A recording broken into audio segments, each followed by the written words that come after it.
Ratusan siswa-siswi sekolah dasar yang ada di Kabupaten Ogan Komering Ulu Timur bersaing dalam seleksi Polisi Cilik 2024 yang digelar oleh Satlantas Polres Oku Timur. Bertempat di Gedung Aula Wicaksana Lakhawa Polres Oku Timur, seleksi Polisi Cilik tahun 2024 yang berada dalam naungan Satlantas Polres Oku Timur dimulai. Ratusan siswa-siswi dari berbagai sekolah dasar di Kabupaten Oku Timur tampak antusias mengikuti tes yang dilakukan oleh Dewan Juri pada pelaksanaan seleksi Pocil tahun 2024 kali ini.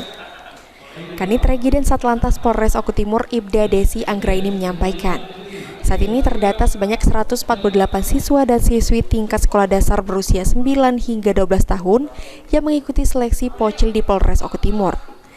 Dari 148 calon pocil tersebut akan disaring menjadi 35 siswa yang akan menempati posisi sebagai pocil utama sebanyak 30 siswa dan cadangan sebanyak 5 siswa.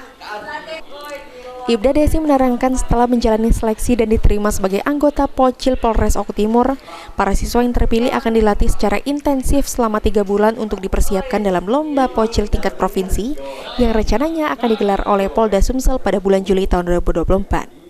Pada tahun 2024 ini pesertanya dari seluruh SD, tingkat SD, siswa tingkat SD di Kabupaten Oku Timur. Dari Kecamatan Batapura, ada juga yang dari Kecamatan Beritang.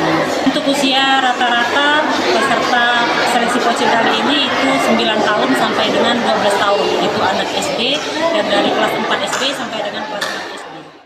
Elvandri Jeffriyadi, PAL TV.